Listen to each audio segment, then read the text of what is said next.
I am Sister Mary Consuelo, Champaign, MSC.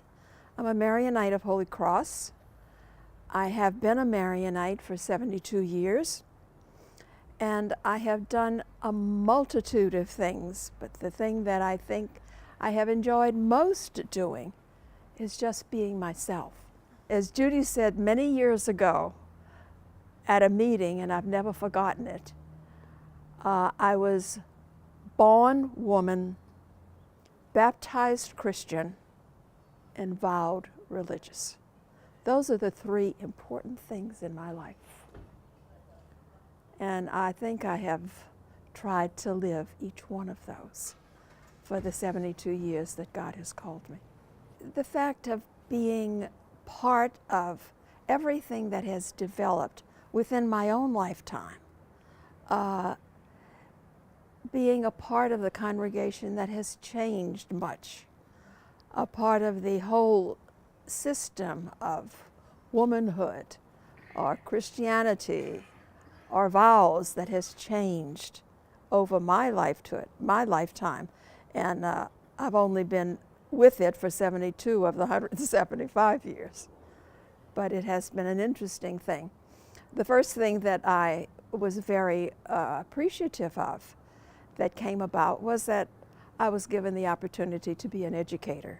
I was educated by the congregation to work in education. The bulk of my education career was in high school.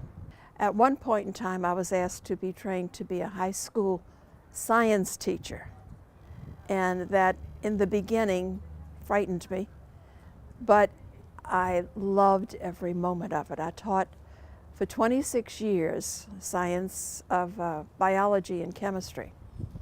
Loved it and thought I would do that for the rest of my life. Somebody asked me, would I consider being trained to be a spiritual director and a retreat director? I was on a retreat in Detroit, Michigan at the time, and I had never thought of that. But it was a good suggestion, and I prayed about that and talked with my superiors about that, and my whole career changed at that point in time. 2 years ago, finished a lifetime experience of living and working with the then New Orleans province of the Jesuits in Grand Coteau, Louisiana. It was like living with the beginning and the end of life in religious life, and meeting those young men and living with them and having lunch with them and breakfast with them and supper with them was an experience that has changed my whole perspective of church, of women, of clergy.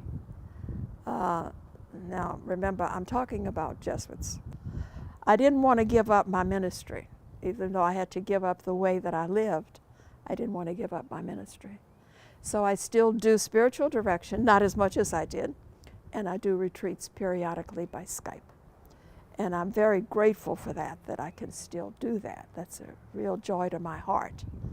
And too, it keeps me in touch with God in a different way than I was in touch with God when I was a teacher, though both of them brought me closer to God.